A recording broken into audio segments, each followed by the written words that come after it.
श्री शिवाय नमस्तुभ्यम। हर हर महादेव। दोस्तों, आप सभी लोग जानते हैं कि 2 सितंबर 2024 सोमवार को पड़ रही है भाद्रपद मास की सोमवती अमावस्या तिथि, जो बहुत ही खास है। और दोस्तों, ये वो अमावस्या है जो कि भाद्रपद महीने में सोमवार को पड़ रही है, तो इस दिन का महत्व और भी अधिक बढ़ जाता है। दोस्तों, इसी दिन किया जाने वाला पंडित जी द्वारा बताया गया एक लाल फूल और एक सफेद वाला उपाय आप लोगों को जरूर करना चाहिए, क्योंकि दोस्तों ये एक ऐसा उपाय है जो कि हर दिन नहीं किया जाता। भाद्रपद महीने में जो अमावस्या आती है उसी दिन किया जाता है। अगर आप लोगों ने इस उपाय को नहीं किया है या किसी कारणवश नहीं कर पाए हो, तो इस सोमवार अमावस्या के दिन इस उपाय से मत चूकना। दोस्तों देखिए, ये दिन इतना खास होता है, इतना महत्वपूर्ण होता है। देखा गया है कभी कभी बड़े बड़े पूजा पाठ अनुष्ठान से जो मनोकामना पूर्ण नहीं होती है, वह सोमवती अमावस्या के दिन एक छोटे से उपाय करने से ही आपकी मनोकामना पूर्ण हो जाती है। और बहुत सारे लोगों ने इस उपाय को किया भी है और उनको इस उपाय को करने का फल भी जरूर मिला है। अगर आप लोग भी इस उपाय को इस सोमवार अमावस्या के दिन करना चाहते हैं, तो आप इस उपाय को पहले अच्छे से समझ लेना, सुन लेना, उसके बाद करना। आपको इस उपाय का फल जरूर मिलेगा, आपकी सभी कामनाएं पूरी हो जाएंगी। दोस्तों, हम आपको यहाँ पर बता दें कि यह जो एक लाल फूल और एक सफेद फूल वाला उपाय है, ये उपाय पंडित जी ने अपनी अभी की सिहोर की कथा में ही बताया है। और इस उपाय को करने से आपके घर में चाहे किसी भी प्रकार की दुख और समस्या क्यों न चल रही हो, आपको उसका कारण भी नहीं पता है कि भाई ये समस्या किस कारण से चल रही है, उसका कुछ भी कारण हो सकता है। जैसे पितृदोष हो सकता है, काल दोष हो सकता है, या किसी भी तरह का मंगल दोष भी हो सकता है, और भी बहुत तरह के दोष होते हैं, कुछ भी हो सकता है। पर आपको इस उपाय को करने के लिए अपने दोषों पता लगाने की भी जरूरत नहीं है। आपके घर में किस कारण से इतनी दुर्लभ और परेशानी आ रही है, वह भी आपको पता लगाने की जरूरत नहीं है। बस सोमवार की अमावस्या के दिन इस उपाय को कर लेना, क्योंकि इसी एकमात्र उपाय को करने से आपके पूरे घर परिवार सुख और शांति हो जाएगी। आपके घर में अच्छे अच्छे काम होने लगेंगे। आपकी जो भी मनोकामना होगी वह भी धीरे धीरे करके पूर्ण होना शुरू हो जाएंगी। अब हम समझते हैं इस एक लाल फूल और एक सफेद फूल वाले उपाय को आपको करना कैसे है, किसको करना है, किस समय करना है और कैसे करना है। देखो, उपाय बिल्कुल आसान है, बस समझने वाली बात है। ध्यान से समझिए, उसके बाद ही आप लोग जो है इस उपाय को जरूर कीजिए। सबसे पहली चीज हम लोग ये समझते हैं कि इस एक लाल फूल और एक सफेद फूल वाले उपाय को इस आने वाली सोमवार अमावस्या के दिन किसको करना है। तो देखिए, इस उपाय को घर के सभी सदस्यों को करने की बिल्कुल भी जरूरत नहीं है। घर में से कोई एक मुख्य बड़ा सदस्य ही इस उपाय को करेगा, तो उस घर परिवार के सभी सदस्यों को इस उपाय को करने का फल मिल जाएगा। पर वो बड़ा सदस्य कौन होगा, कौन व्यक्ति इस उपाय को करेगा?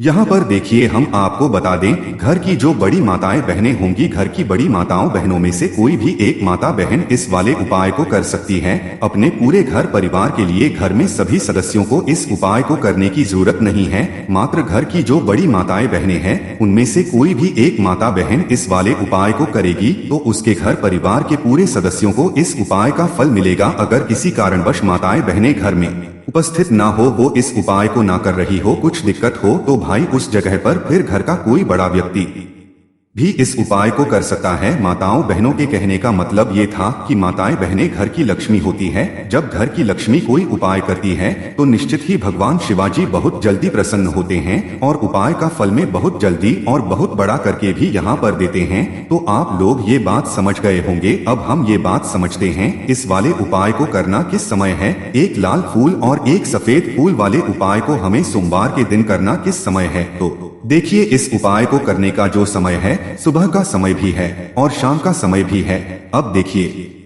यहाँ पर हम मुख्य रूप से सुबह का समय नहीं बोलेंगे, क्योंकि देखिए, ये जो अमावस्या तिथि है और आप सभी लोग जानते हैं अमावस्या का प्रदोष काल का मतलब शाम का जो समय होता है ना, इस दिन भगवान जी का सबसे प्रिय दिन होता है। तो आप लोग इसे एक लाल फूल एक सफेद फूल वाले उपाय को सुबह के समय भी कर सकते हो और शाम के समय प्रदोष काल में भी कर सकते हो। सुबह के समय अगर कर रहे हो तो 10 या फिर 11 बजे तक भी अगर उपाय करोगे तो भी आपको उपाय का फल मिलेगा। वही अगर शाम के समय कर रहे हो तो इस दिन जरूर शाम के समय का ध्यान रखना कि शाम के 6 बजे से लेकर 7 बजे के बीच में अगर आप उपाय को कर सकते हो तो बिल्कुल कर लेना, पूरी कोशिश करना। पर अगर किसी कारणवश इस समय के बीच में ना कर पाओ तो रात 8 बजे तक भी अगर आप उपाय को करोगे तो आपको उपाय का फल जरूर मिलेगा। ये बात आपको समझ आ गई कि आप इस उपाय को सुबह और शाम दोनों समय कर सकते हो। मतलब करना आपको एक ही समय है, घर में से किसी एक ही बड़े व्यक्ति को करना है, पर एक ही बार इस उपाय को करना है, दोनों समय नहीं करना है। आपको जो समय अच्छा लगे आप उस समय पर इस वाले उपाय को कर सकते हैं। तो चलिए जानते हैं इन विशेष उपायों के बारे में। लेकिन उससे पहले जो भी मेरे भाई मेरी प्यारी बहनें आज चैनल पर पहली बार आए हैं या मेरी आवाज आज पहली बार सुन रहे हैं, अगर आप भी महादेव के सच्चे भक्त हैं तो वीडियो को लाइक और चैनल को सब्सक्राइब जरूर कर लें और कमेंट बॉक्स में लिखे हर हर महादेव, ओम नमः शिवाय। देखो अब सबसे महत्वपूर्ण बात आती है कि इस उपाय को हमें करना किस लिए है। जैसा कि हमने अभी आपसे बोला कि इस उपाय को करने के बाद आपके जीवन में बहुत सारी खुशियां आएंगी, आपकी मनोकामनाएं पूर्ण होंगी, आपकी धन की समस्या दूर होगी, आपकी पैसों की समस्या दूर होगी। अब देखिए, अगर आप लोग सोच रहे हो कि भाई हमें अपना घर बनाना है पर घर बनाने के लिए पैसा नहीं है, हमें गाड़ी लेना है पर गाड़ी लेने के लिए पैसा नहीं है, हम जमीन लेना है पर जमीन लेने के लिए पैसों की कमी पड़ी डीडीएच रही है, अगर ऐसी ही दिक्कत परेशानी या किसी भी तरह की धन से जुड़ी हुई समस्या या पैसों से जुड़ी हुई समस्या अगर आपके जीवन में चल रही है तो यह उपाय निश्चित ही आपके जीवन में बहुत सारे फल लाकर दे सकता है। इसीलिए अगर आपके घर में बहुत ज्यादा दिक्कत समस्या परेशानी चल रही है, धन से जुड़ी हुई पैसों से जुड़ी हुई धन की बहुत ज्यादा कमी आ रही, पैसों की बिल्कुल आवक नहीं हो रही है, तो भाई आप लोगों को इस वाले उपाय को जरूर करना चाहिए। घर में से किसी एक भी बड़े व्यक्ति को अब इस उपाय में करना क्या है वो सबसे पहले हम लोग जान लेते हैं। उपाय की सामग्री हम लोग सबसे पहले जानते हैं कि इस उपाय में किस किस चीज की आवश्यकता पड़ेगी। तो देखिए, उपाय का नाम तो एक लाल फूल और एक सफेद फूल वाला उपाय है, पर इस उपाय में कुल मिलाकर 4 सामग्री हमें लगने वाली है, जो कि पंडित जी ने खुद सीहोर वाली कथा में बताया है और जो हम आप बताते हैं वो पंडित जी द्वारा बताए गए होते हैं, अलग से हम कुछ भी नहीं बताते हैं। तो यहाँ पर हम लोग समझते हैं कि इस उपाय की सामग्री क्या है। तो देखो, उपाय की जो सामग्री है वो 4 सामग्री है, जिसमें से सबसे पहली सामग्री है एक बेलपत्र। देखो बेलपत्र क्या होती है, बेलपत्र जो शिव की शिवलिंग पर चढ़ती है। दूसरी चीज है एक शमी पत्र, वो जो शिवलिंग पर ही चढ़ता है।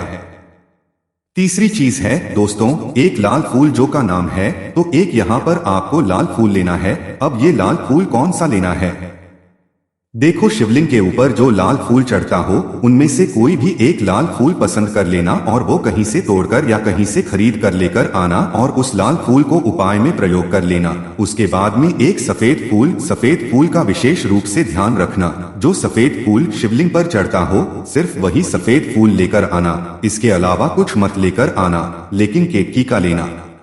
तो एक एक मात्रा में ही आपको ये चारों सामग्री चाहिए, एक बेलपत्र, एक शमीपत्र, एक लाल फूल और एक सफेद फूल। ये चारों सामग्री आप लोग तैयार करके रख लें। प्रदोष काल में या सुबह के समय जब भी आप इस उपाय को कर रहे हैं, जैसे ही आपके उपाय की सामग्री तैयार हो जाती है तो क्या हम सीधा उपाय को करने के लिए इन चारों सामग्री को लेकर उपाय करने के लिए जा सकते हैं? नहीं, तो यहाँ पर को इस बात का ध्यान रखना है कि हम भगवान शिवाजी को प्रसन्न करने के लिए तो जा रहे हैं, हम अपनी मनोकामना को पूर्ण करवाने के लिए तो जा रहे हैं, पर हमें ये दर्शाना बिल्कुल भी नहीं है कि हम सिर्फ अपने फायदे के लिए भगवान शिव जी के मंदिर में आए हैं। इसलिए हम इस उपाय को करने के साथ साथ में भगवान शिव जी की पूजन अर्चना के लिए कुछ सामग्री भी जरूर लेकर जाएंगे। जैसे कि सुबह के समय अगर आप उपाय को कर रहे इस एक लाल फूल और एक सफेद फूल वाले उपाय को, तो भाई सुबह के समय आपको एक लोटा जल लेकर जाना है। जो लोग प्रतिदिन शिव जी के मंदिर जाते हैं, पूजन अर्चना करते हैं, जल चढ़ाते हैं, फूल बेल पत्र सब कुछ चढ़ाते हैं, भाई वो अपनी पूजन अर्चना वैसी की वैसी ही करना। बाकी जो सिर्फ उपाय को करने के लिए जा रहा है, जो कुछ भी लेकर नहीं जा रहा है, उसे कम से कम एक लोटा जल अपने घर से जरूर भर कर लेकर अगर आप उपाय को कर रहे हो है ना, क्योंकि इस वाले उपाय को आप भगवान शिव जी की पूजन अर्चना करने के बाद ही करना। वहीं अगर बात करें शाम के समय की, अगर कोई व्यक्ति शाम के समय प्रदोष काल में इस वाले उपाय को कर रहा है तो भाई आपको मात्र एक घी का दीपक तैयार करना है। ये बात हम हमेशा बोलते हैं। शाम के समय प्रदोष काल में कोई कर रहे हो ना तो दीपक का विशेष महत्व होता है। अमावस्या के दिन का प्रदोष काल में व्यक्ति दीपक जलाता है ना भगवान शिव जी के मंदिर में भाई उसके जीवन से सारी दुख और परेशानियां भी दूर होती है। तो भाई इस दिन दीपक का विशेष रूप से ध्यान रखना आप लोग। अगर आप इस उपाय को शाम के समय प्रदोष काल में कर रहे हो है ना, ये जो दीपक आप लोगे ये आटे का लोगे। जो आटा आप गूंद दोगे उसके अंदर कुछ भी मत डालना, मात्र साधा आटा लगाकर उसे तैयार कर लेना और एक मीडियम साइज का दीपक तैयार कर लेना। वो दीपक ना ज्यादा छोटा हो ना ज्यादा बड़ा हो, है ना। उसके बाद में दीपक आपका तैयार हो जाए तो इसके अंदर जो बत्ती रखोगे वो गोल बत्ती रखोगे। देखो गोल बत्ती भी दो तरह की होगी, एक बाजार की और एक घर वाली। तो कोशिश करना अपने घर में जो रुई रखी हुई है उस रुई से आप लोग एक गोल बत्ती अपने ही हाथों से बनाओ। उपाय का फल अच्छा मिलता है। भगवान शिव जी जल्दी प्रसन्न होते हैं। जब हम किसी भी उपाय अपने हाथों से परिश्रम करके तैयार करते हैं तो आपको उस दीपक के अंदर एक गोल बत्ती रख देनी है। इसके अंदर जो चीज आप लोग डालोगे वो डालोगे शुद्ध देसी गाय का घी। इस बात का विशेष रूप से ध्यान रखना, शुद्ध देसी गाय का घी ही डालना है, तेल वगैरह नहीं। आज के दिन तो मत डालना, अमावस्या के दिन, क्योंकि भगवान शिव जी का सबसे प्रिय दिन और प्रिय समय पर हम लोग इस वाले उपाय को कर रहे हैं। तो इतना शुद्ध देसी गाय का घी इतना डालना कि वो दीपक कुछ समय तक चल सके। ना बाजार वाला मिलावटी घी डालना, ना भैंस का घी डालना। शुद्ध देसी गाय का घी आपको ढूंढने में मतलब मेहनत लगेगी और महंगा भी मिलेगा, पर गाय के घी से भगवान शिव जी प्रसन्न होते हैं और उसी शुद्ध देसी गाय के घी से घर में बरकत भी बनी रहती है और हमारे घर में सुख शांति भी बनी रहती है। इसलिए इस शुद्ध देसी घी को अपने घर में हमेशा रखा करो। वो भगवान शिव जी के कार्यों में भी उपयोग में आता है और उपायों में भी हम लोग प्रयोग कर सकते हैं। तो यहाँ पर आपकी सारी तैयारियां हो चुकी है। उपाय को करते समय शुद्धता का विशेष रूप से ध्यान रखिएगा। सुबह कर रहे हो तो भाई सुबह तो आपको स्नान करना ही करना है। बाकी शाम को कर रहे हो तो शाम को मात्र हाथ मुंह धोकर भी आप लोग इस वाले उपाय को कर सकते हो। कोई दिक्कत वाली बात नहीं है भाई। उपाय की पूरी तैयार करके और पूजन सामग्री लेकर आपको भगवान शिव जी के मंदिर पहुंचना है, जो आपके घर के पास में हो, जहां पर शिवलिंग विराजित हो, शिवालय हो, वहां पर आप लोगों को पहुंचना है। और जैसे ही आप भगवान शिव जी के मंदिर में पहुंचते हो वहां जाकर ही उपाय शुरू नहीं करना है। पहले आपको भगवान शिव जी की पूजन अर्चना करना है। पूजन अर्चना कैसे करोगे? सुबह के समय गए हो तो एक लोटा जल वगैरह जो भी पूजन सामग्री लेकर गए हो उससे पहले पूजन सामग्री आप मतलब पूजन भगवान शिव जी की कर लो। जो व्यक्ति सिर्फ एक लोटा जल लेकर गए हैं वो शिवजी की शिवलिंग पर मात्र एक लोटा जल एक धारा से धीरे धीरे करके चढ़ा लो, है ना। अपनी पूजन अर्चना आप लोग जो है पूरी कर लो पहले। उसी के बाद अगर आप शाम के समय कर रहे हो तो पहले जाकर बैठना है भगवान शिवजी के शिवलिंग के पास में। आप जो दीपक तैयार करके लेकर आए हो उस दीपक को पहले जलाना है। ये जो दीपक आप लोग जलाओगे ना, ये किसी और की से मत जलाना, अपनी ही माचिस अपने ही घर से लेकर आना और इस दीपक को अपने ही माचिस से जलाना। अगर आपने मंदिर की माचिस या किसी और की माचिस ले ली इस उपाय को करने में, इस उपाय का फल उस व्यक्ति को भी बहुत मिल जाएगा। इस बात का ध्यान रखना, अपने घर से अपनी ही माचिस लेकर जाना और इस दीपक को जलाना। दीपक को जलाने के बाद भगवान शिव जी की शिवलिंग के पास में रख देना। शिवलिंग के इतना पास में मत, भगवान शिव जी को आंच लगे, थोड़ी सी दूरी बनाकर ही जो है इस दीपक को शिवलिंग के पास में आप लोग रख दीजिएगा। अब जैसे ही आपकी पूजन अर्चना हो जाती है, भगवान शिव जी के शिवलिंग के सामने या आसपास कहीं पर भी बैठ जाइए उपाय को करने के लिए। और उपाय को करने से पहले आप लोग अपनी वो चारों पूजन सामग्री निकाल लीजिए। उपाय की जो सामग्री है वो निकाल लीजिए और भगवान शिव जी के शिवलिंग के ऊपर एक माता अशोक सुंदरी जी का स्थान देख लीजिए। माता अशोक सुंदर जी का जो स्थान होता है वो जलाधारी के ऊपर होता है, जलाधारी के बिल्कुल बीचों बीच में होता है। आप लोगों ने देखा भी होगा शिवलिंग की जलाधारी होती है, जलाधारी के बिल्कुल बीचों बीच का जो स्थान होगा वो माता अशोक सुंदर जी का स्थान होगा, क्योंकि यहीं पर हमें ये जो है उपाय को करना है। सबसे पहली चीज अब हम उपाय को करना शुरू करते हैं। आप सबसे पहले अपनी एक बेलपत्र उठा लो। एक बेलपत्र को आपको माता अशोक सुंदरी जी स्थान पर सबसे पहले समर्पित करना है। बेलपत्र की डंडी का मुख होगा जलाधारी की तरफ जहां से जल बहता है और नीचे गिरता है, और बीच वाली बड्डी पत्ती का मुख मतलब शिवलिंग की तरफ होगा। इस तरीके से आपको इस बेलपत्र को माता अशोक सुंदरी जी वाले स्थान पर समर्पित कर देना है। उसके बाद में अपनी एक शमी पत्र उठा लो जो आप उपाय के लिए लेकर आए हुए हो। शमी पत्र को उठाकर शमी पत्र की भी जो डंडी का भाग वो जलाधारी की तरफ करके जहां से जल बहता है नीचे गिरता है उस तरफ करके और पत्ती वाला भाग शिवलिंग की तरफ करके इस शमी पत्र को भी उस बेल पत्र के ऊपर आपको समर्पित कर देना है। समर्पित करने के बाद अब आप ले लो अपना एक लाल फूल जो आप उपाय को करने के लिए लेकर आए हुए हो। इस लाल फूल का जो खिला हुआ भाग होगा, चाहे वो गुलाब का फूल हो, चाहे कोई सा फूल जो शिवलिंग पर चढ़ता हो, भाई उस फूल का जो खिला हुआ भाग वो शिवलिंग की तरफ होगा। बाकी जो पीछे का भाग होगा फूल का वो जलाधारी की तरफ जहां से जल बहता है नीचे गिरता है उस तरफ होगा। और आखिरी में आपका जो एक सफेद फूल बचा हुआ है, इस सफेद फूल को भी आपको लेना है और सफेद फूल का जो खिला हुआ भाग होगा वो शिवलिंग की तरफ होगा। जहां पर शिवलिंग रखा हुआ है उस तरफ होगा और डंडी का भाग जलाधारी के पीछे की तरफ हो जाएगा। मतलब जो जहां से जल बहता है और नीचे गिरता है। जब आप लोग एक बेलपत्र, एक शमीपत्र और एक लाल फूल, एक सफेद फूल चढ़ा रहे हो तो उस समय आप लोगों को कांता भगवान या कांता चक्र का नाम लेते हुए ही जो है इस उपाय को करना है और भगवान शिव जी और नारायण जी का स्मरण करते हुए ही इस उपाय को आपको करना है। तो जब भी आप एक बेलपत्र, एक शमीपत्र, एक लाल फूल और एक कमी हो रही है, जो भी दुख और समस्या परेशानी चल रही हो, आपको अपनी है दुख और परेशानी जो है भगवान शिव जी से उपाय को पूरा करने के बाद वहीं पर पास में बैठकर बोल देना है, हाथ जोड़ के आंखें बंद करके अपनी परेशानी और श्री शिवाय नमस्तुभ्यम का जाप करना है। दोस्तों सोमवार अमावस्या के दिन इस उपाय से मत चूकना। दोस्तों देखिए ये दिन इतना खास होता है, इतना महत्वपूर्ण होता है, देखा गया है कभी कभी बड़े बड़े पूजा पाठ अनुष्ठान से जो मनोकामना पूर्ण नहीं होती है वह सोमवती अमावस्या के दिन एक छोटे से उपाय करने से ही आपकी मनोकामना पूर्ण हो जाती है। और बहुत सारे लोगों ने इस उपाय को किया भी है और उनको इस उपाय को करने का फल भी जरूर मिला है। अगर आप लोग भी इस उपाय को इस सोमवार अमावस्या के दिन करना चाहते हैं तो आप इस उपाय को पहले अच्छे से समझ लेना, सुन लेना, उसके बाद करना। आपको इस उपाय का फल जरूर मिलेगा, आपकी सभी कामनाएं पूरी हो जाएंगी।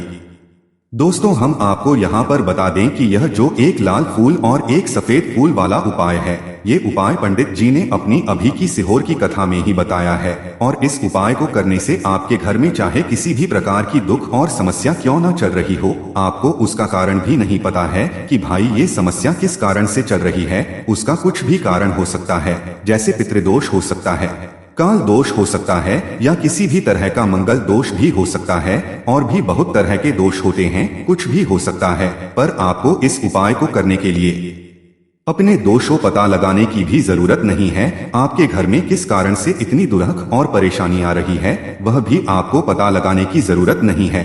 बस सोमवार की अमावस्या के दिन इस उपाय को कर लेना, क्योंकि इसी एकमात्र उपाय को करने से आपके पूरे घर परिवार सुख और शांति हो जाएगी। आपके घर में अच्छे अच्छे काम होने लगेंगे। आपकी जो भी मनोकामना होगी वह भी धीरे धीरे करके पूर्ण होना शुरू हो जाएंगी।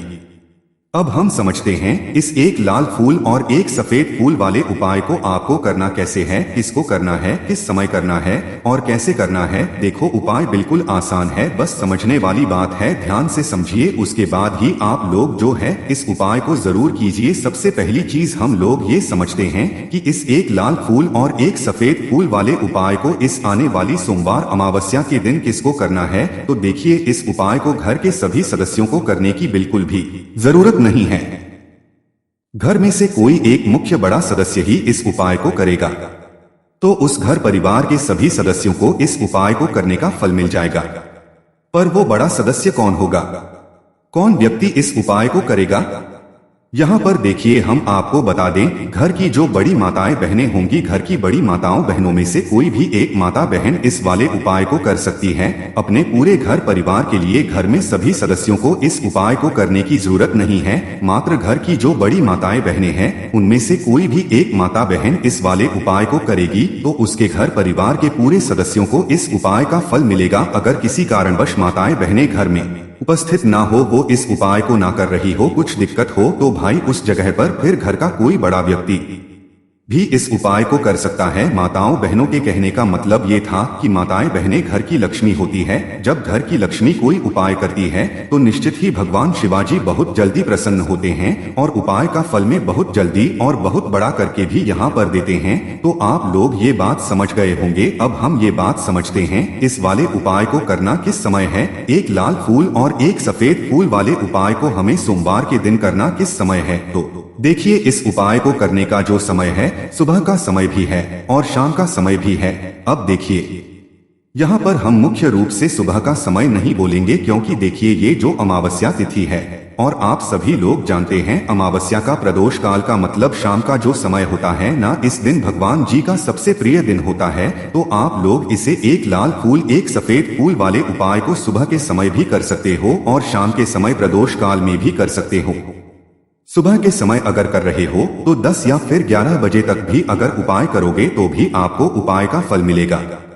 वही अगर शाम के समय कर रहे हो तो इस दिन जरूर शाम के समय का ध्यान रखना कि शाम के 6 बजे से लेकर 7 बजे के बीच में अगर आप उपाय को कर सकते हो तो बिल्कुल कर लेना, पूरी कोशिश करना। पर अगर किसी कारणवश इस समय के बीच में ना कर पाओ तो रात 8 बजे तक भी अगर आप उपाय को करोगे तो आपको उपाय का फल जरूर मिलेगा। ये बात आपको समझ आ गई कि आप इस उपाय को सुबह और शाम दोनों समय कर सकते हो। मतलब करना आपको एक ही समय है, घर में से किसी एक ही बड़े व्यक्ति को करना है, पर एक ही बार इस उपाय को करना है, दोनों समय नहीं करना है। आपको जो समय अच्छा लगे आप उस समय पर इस वाले उपाय को कर सकते हैं। तो चलिए जानते हैं इन विशेष उपायों के बारे में। लेकिन उससे पहले जो भी मेरे भाई मेरी प्यारी बहनें आज चैनल पर पहली बार आए हैं या मेरी आवाज आज पहली बार सुन रहे हैं, अगर आप भी महादेव के सच्चे भक्त हैं तो वीडियो को लाइक और चैनल को सब्सक्राइब जरूर कर लें और कमेंट बॉक्स में लिखे हर हर महादेव, ओम नमः शिवाय।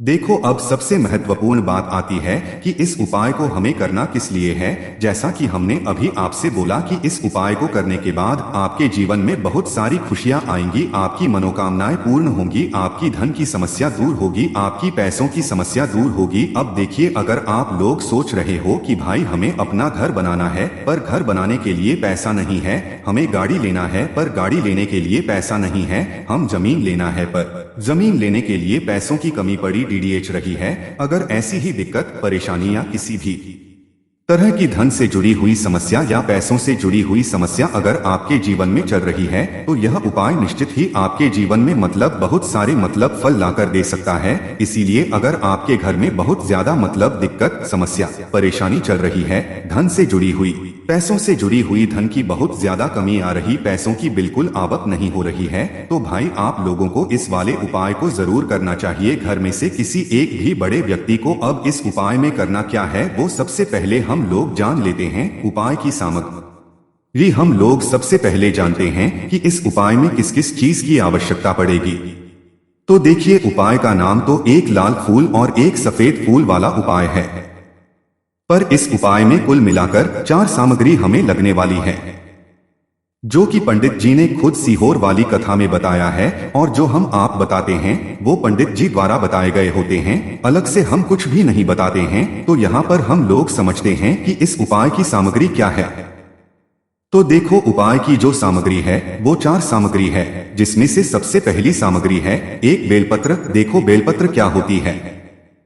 बेलपत्र जो शिव की शिवलिंग पर चढ़ती है। दूसरी चीज है एक शमी पत्र, शमी पत्र वो जो शिवलिंग पर ही चढ़ता है।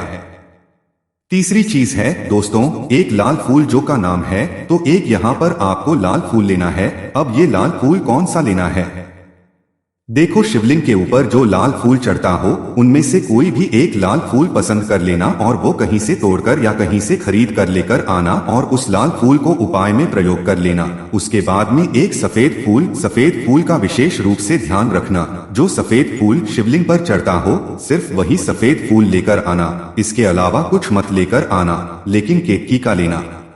तो एक एक मात्रा में ही आपको ये चारों सामग्री चाहिए, एक बेलपत्र, एक शमीपत्र, एक लाल फूल और एक सफेद फूल। ये चारों सामग्री आप लोग तैयार करके रख लें। प्रदोष काल में या सुबह के समय जब भी आप इस उपाय को कर रहे हैं, जैसे ही आपके उपाय की सामग्री तैयार हो जाती है तो क्या हम सीधा उपाय को करने के लिए इन चारों सामग्री को लेकर उपाय करने के लिए जा सकते हैं। नहीं तो यहाँ पर को इस बात का ध्यान रखना है कि हम भगवान शिवाजी को प्रसन्न करने के लिए तो जा रहे हैं, हम अपनी मनोकामना को पूर्ण करवाने के लिए तो जा रहे हैं, पर हमें ये दर्शाना बिल्कुल भी नहीं है कि हम सिर्फ अपने फायदे के लिए भगवान शिव जी के मंदिर में आए हैं। इसलिए हम इस उपाय को करने के साथ साथ में भगवान शिव जी की पूजन अर्चना के लिए कुछ सामग्री भी जरूर लेकर जाएंगे। जैसे कि सुबह के समय अगर आप उपाय को कर रहे इस एक लाल फूल और एक सफेद फूल वाले उपाय को, तो भाई सुबह के समय आपको एक लोटा जल लेकर जाना है। जो लोग प्रतिदिन शिव जी के मंदिर जाते हैं, पूजन अर्चना करते हैं, जल चढ़ाते हैं, फूल बेल पत्र सब कुछ चढ़ाते हैं, भाई वो अपनी पूजन अर्चना वैसी की वैसी ही करना। बाकी जो सिर्फ उपाय को करने के लिए जा रहा है, जो कुछ भी लेकर नहीं जा रहा है, उसे कम से कम एक लोटा जल अपने घर से जरूर भर कर लेकर अगर आप उपाय को कर रहे हो है ना, क्योंकि इस वाले उपाय को आप भगवान शिव जी की पूजन अर्चना करने के बाद ही करना। वहीं अगर बात करें शाम के समय की, अगर कोई व्यक्ति शाम के समय प्रदोष काल में इस वाले उपाय को कर रहा है, तो भाई आपको मात्र एक घी का दीपक तैयार करना है। ये बात हम हमेशा बोलते हैं, शाम के समय प्रदोष काल में कोई कर रहे हो ना, तो दीपक का विशेष महत्व होता है। अमावस्या के दिन का प्रदोष काल में व्यक्ति दीपक जलाता है ना भगवान शिव जी के मंदिर में, भाई उसके जीवन से सारी दुख और परेशानियां भी दूर होती है। तो भाई इस दिन दीपक का विशेष रूप से ध्यान रखना आप लोग। अगर आप इस उपाय को शाम के समय प्रदोष काल में कर रहे हो है ना, ये जो दीपक आप लोगे ये आटे का लोगे। जो आटा आप गूंद दोगे उसके अंदर कुछ भी मत डालना, मात्र साधा आटा लगाकर उसे तैयार कर लेना और एक मीडियम साइज का दीपक तैयार कर लेना। वो दीपक ना ज्यादा छोटा हो ना ज्यादा बड़ा हो, है ना। उसके बाद में दीपक आपका तैयार हो जाए तो इसके अंदर जो बत्ती रखोगे वो गोल बत्ती रखोगे। देखो गोल बत्ती भी दो तरह की होगी, एक बाजार की और एक घर वाली। तो कोशिश करना अपने घर में जो रुई रखी हुई है उस रुई से आप लोग एक गोल बत्ती अपने ही हाथों से बनाओ। उपाय का फल अच्छा मिलता है, भगवान शिव जी जल्दी प्रसन्न होते हैं। जब हम किसी भी उपाय अपने हाथों से परिश्रम करके तैयार करते हैं तो आपको उस दीपक के अंदर एक गोल बत्ती रख देनी है। इसके अंदर जो चीज आप लोग डालोगे वो डालोगे शुद्ध देसी गाय का घी। इस बात का विशेष रूप से ध्यान रखना, शुद्ध देसी गाय का घी ही डालना है, तेल वगैरह नहीं। आज के दिन तो मत डालना, अमावस्या के दिन, क्योंकि भगवान शिव जी का सबसे प्रिय दिन और प्रिय समय पर हम लोग इस वाले उपाय को कर रहे हैं। तो इतना शुद्ध देसी गाय का घी इतना डालना कि वो दीपक कुछ समय तक चल सके। ना बाजार वाला मिलावटी घी डालना, ना भैंस का घी डालना। शुद्ध देसी गाय का घी आपको ढूंढने में मतलब मेहनत लगेगी और महंगा भी मिलेगा, पर गाय के घी से भगवान शिव जी प्रसन्न होते हैं और उसी शुद्ध देसी गाय के घी से घर में बरकत भी बनी रहती है और हमारे घर में सुख शांति भी बनी रहती है। इसलिए इस शुद्ध देसी घी को अपने घर में हमेशा रखा करो, वो भगवान शिव जी के कार्यों में भी उपयोग में आता है और उपायों में भी हम लोग प्रयोग कर सकते हैं। तो यहाँ पर आपकी सारी तैयारियां हो चुकी है। उपाय को करते समय शुद्धता का विशेष रूप से ध्यान रखिएगा। सुबह कर रहे हो तो भाई सुबह तो आपको स्नान करना ही करना है, बाकी शाम को कर रहे हो तो शाम को मात्र हाथ मुंह धोकर भी आप लोग इस वाले उपाय को कर सकते हो, कोई दिक्कत वाली बात नहीं है भाई। उपाय की पूरी तैयार करके और पूजन सामग्री लेकर आपको भगवान शिव जी के मंदिर पहुंचना है, जो आपके घर के पास में हो, जहां पर शिवलिंग विराजित हो, शिवालय हो, वहां पर आप लोगों को पहुंचना है। और जैसे ही आप भगवान शिव जी के मंदिर में पहुंचते हो वहां जाकर ही उपाय शुरू नहीं करना है, पहले आपको भगवान शिव जी की पूजन अर्चना करना है। पूजन अर्चना कैसे करोगे? सुबह के समय गए हो तो एक लोटा जल वगैरह जो भी पूजन सामग्री लेकर गए हो उससे पहले पूजन सामग्री आप मतलब पूजन भगवान शिव जी की कर लो। जो व्यक्ति सिर्फ एक लोटा जल लेकर गए हैं वो शिवजी की शिवलिंग पर मात्र एक लोटा जल एक धारा से धीरे धीरे करके चढ़ा लो, है ना। अपनी पूजन अर्चना आप लोग जो है पूरी कर लो पहले। उसी के बाद अगर आप शाम के समय कर रहे हो तो पहले जाकर बैठना है भगवान शिवजी के शिवलिंग के पास में। आप जो दीपक तैयार करके लेकर आए हो उस दीपक को पहले जलाना है। ये जो दीपक आप लोग जलाओगे ना, ये किसी और की से मत जलाना, अपनी ही माचिस अपने ही घर से लेकर आना और इस दीपक को अपने ही माचिस से जलाना। अगर आपने मंदिर की माचिस या किसी और की माचिस ले ली इस उपाय को करने में, इस उपाय का फल उस व्यक्ति को भी बहुत मिल जाएगा। इस बात का ध्यान रखना, अपने घर से अपनी ही माचिस लेकर जाना और इस दीपक को जलाना। दीपक को जलाने के बाद भगवान शिव जी की शिवलिंग के पास में रख देना। शिवलिंग के इतना पास में मत, भगवान शिव जी को आंच लगे, थोड़ी सी दूरी बनाकर ही जो है इस दीपक को शिवलिंग के पास में आप लोग रख दीजिएगा। अब जैसे ही आपकी पूजन अर्चना हो जाती है, भगवान शिव जी के शिवलिंग के सामने या आसपास कहीं पर भी बैठ जाइए उपाय को करने के लिए। और उपाय को करने से पहले आप लोग अपनी वो चारों पूजन सामग्री निकाल लीजिए। उपाय की जो सामग्री है वो निकाल लीजिए और भगवान शिव जी के शिवलिंग के ऊपर एक माता अशोक सुंदरी जी का स्थान देख लीजिए। माता अशोक सुंदर जी का जो स्थान होता है वो जलाधारी के ऊपर होता है, जलाधारी के बिल्कुल बीचों बीच में होता है। आप लोगों ने देखा भी होगा शिवलिंग की जलाधारी होती है, जलाधारी के बिल्कुल बीचों बीच का जो स्थान होगा वो माता अशोक सुंदर जी का स्थान होगा, क्योंकि यहीं पर हमें ये जो है उपाय को करना है। सबसे पहली चीज, अब हम उपाय को करना शुरू करते हैं। आप सबसे पहले अपनी एक बेलपत्र उठा लो। एक बेलपत्र को आपको माता अशोक सुंदरी जी स्थान पर सबसे पहले समर्पित करना है। बेलपत्र की डंडी का मुख होगा जलाधारी की तरफ जहां से जल बहता है और नीचे गिरता है, और बीच वाली बड्डी पत्ती का मुख मतलब शिवलिंग की तरफ होगा। इस तरीके से आपको इस बेलपत्र को माता अशोक सुंदरी जी वाले स्थान पर समर्पित कर देना है। उसके बाद में अपनी एक शमी पत्र उठा लो जो आप उपाय के लिए लेकर आए हुए हो। शमी पत्र को उठाकर शमी पत्र की भी जो डंडी का भाग वो जलाधारी की तरफ करके, जहां से जल बहता है नीचे गिरता है उस तरफ करके, और पत्ती वाला भाग शिवलिंग की तरफ करके इस शमी पत्र को भी उस बेल पत्र के ऊपर आपको समर्पित कर देना है।